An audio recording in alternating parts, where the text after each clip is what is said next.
ایک دنیا کی ٹینشن ہے، ایک روحانیت کی ٹینشن ہے. یہ بھی بہت بڑی ٹینشن ہوتی ہے. دنیا کی ٹینشن پاگل کر دیتی ہے، دیوانہ کر دیتی ہے، وقت سے پہلے بوڑھا کر دیتی ہے. اور روحانیت کی ٹینشن وقت سے پہلے جوان کر دیتی ہے، یا وقت سے پہلے بوڑھا نہیں ہونے دیتی. اور دنیا کی ٹینشن سے نیند چھن جاتی ہے. روحانیت کی ٹینشن جس پہ آتی ہے اس کو سکون ملتا ہے، اس کو نیند آتی ہے. دنیا کی ٹینشن سے انسان کی جیب میں مال ختم ہو جاتا ہے، یا ہوتا بھی ہے تو اس کی لذت، اس کا سکون نہیں. جب روحانیت کی ٹینشن ملتی ہے، اللہ جل شانہ مال بھی دیتا ہے، اس کی برکت بھی دیتا ہے، اس مال میں سکون بھی دیتا ہے. روحانیت کی ٹینشن وہ کیا ہے؟ وہ بھی ایک ٹینشن ہے. ایک اللہ والے بیٹھے تھے، ان سے پوچھا، بہت سارے حضرت کے متعلقین بیٹھے تھے، تو پوچھا کہ علم کسے کہتے ہیں اور عالم کسے کہتے ہیں؟ سب نے اپنی بارے میں بتایا. کسی نے کہا معلومات والے کو، کسی نے کہا جو زیادہ نالج رکھتا ہو، جو فلاں کتابیں پڑھتا ہو، اس کو کہتے ہیں. سو نے فرمایا نہیں، علم کہتے ہیں اس کو جس کے اندر بے چینی اور اضطراب آ جائے. بے چینی، ٹینشن جس کے اندر آ جائے، اسی کے پاس علم ہے. اس کی میں مثال دیتا ہوں آپ کو. جہاں کیچڑ ہو اور آپ کے کپڑے بھی سفید ہوں اور جوتا بھی پالش زدہ ہو، بہترین لباس ہو، تو اس کیچڑ کے چھینٹے سے کتنا بچنے کی کوشش کریں گے. اور اس کیچڑ پہ بچنے کے لیے آپ کے اندر جو کیفیت ہوگی وہ ٹینشن ہے. سمجھ گئے؟ میں نے ایک مثال دی ہے. میں آپ کو ایک چیز عرض کروں، ایک روحانیت کی ٹینشن ہوتی ہے. وہ کیا ہے؟ وہ کیا ہے؟ پتہ نہیں میرا خاتمہ کیسے ہوگا. اس کو میں کافر کہہ رہا ہوں، اس کو مجرم کہہ رہا ہوں، اس کو زانی شرابی بدکار کہہ رہا ہوں، وہ کریم بے نیاز، اس کو تو کلمہ نصیب کر دے، میرا پتہ نہیں کیا حال ہوگا.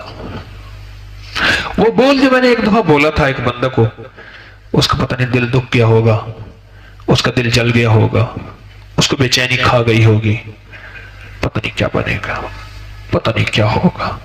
یہ رزق میرا کہاں مشکوک ہے، کہاں حلال ہے، کہاں حرام ہے، کہاں جائز ہے، کہاں ناجائز ہے، نہ معلوم کیا ہوگا. یہ جب بے چینی اندر آ جائے نا، بے چینی آ جائے اندر، بس سمجھ لیں یہ روحانی ٹینشن ہے. اور یہ روحانی ٹینشن وہ عظیم ٹینشن ہے، یہ خاص بندوں کو ملتی ہے، عام کو نہیں ملتی. کوئی خاصان خاص ہوگا نا، یہ ٹینشن اس کو ملتی ہے، روحانی ٹینشن. میں نے اس کا نام رکھا ہے روحانی ٹینشن. یہ عام بندے کو نہیں ملتی، عام بندے کو نہیں ملتے.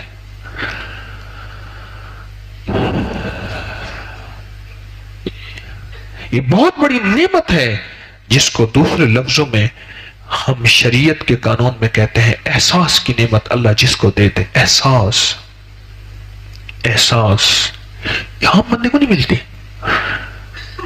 میں جس نوکری کی اتنی تنخواہ لے رہا ہوں، اس کے کتنے گھنٹے میرے ذمے تھے، کتنے گھنٹے میرے ذمے تھے، اور میں نے کتنے گھنٹے دیے ہیں، اس میں سے کتنے گھنٹے کھائے ہیں.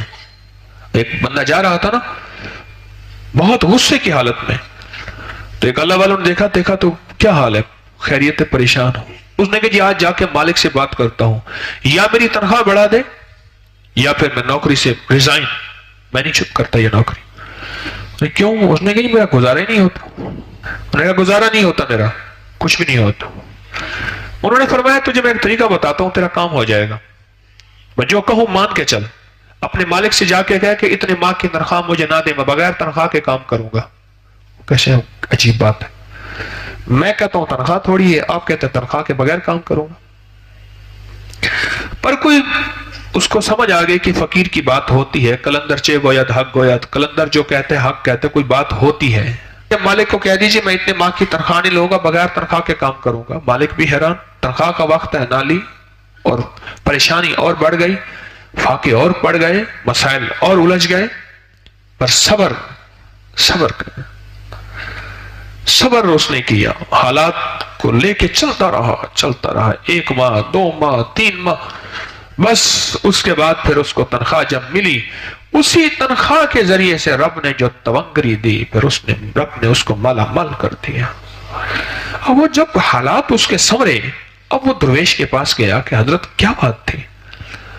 فرمایا کہ تجھ سے روشنی چھینی ہوئی تھی اصل میں، اور وہ ایسے کہ جس وقت کی تو تنخواہ لیتا تھا، جس خدمت کی تو تنخواہ لیتا تھا کہ میں اس کو 100% پورا ادا کروں گا، اس میں خیانت کرتا تھا۔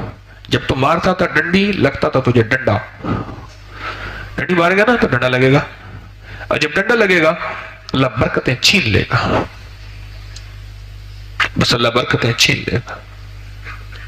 جب میں نے کہا کہ تو ایسا کر، تنخواہ نہ لے، اور وہ ساری تنخواہ جو ہے وہ تیری پچھلی کٹوتیاں پوری ہوتی گئیں، وہ جو پچھلی تیری ہو گئی کمیاں، وہ ان کمیوں میں جاتی گئی، تنخواہ جاتی گئی جاتی گئی۔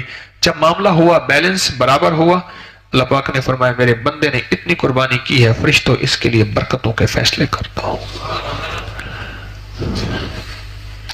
جب روشنی کا سفر ہوتا ہے، معاشرے سے کرپشن ختم ہو جاتی ہے، پھر کسی محکمے کی ضرورت نہیں ہے، پھر کیمروں کی ضرورت نہیں ہے، پھر آڈٹ کی ضرورت نہیں ہے، پھر زیادہ چیک اینڈ بیلنس کی ضرورت نہیں ہے۔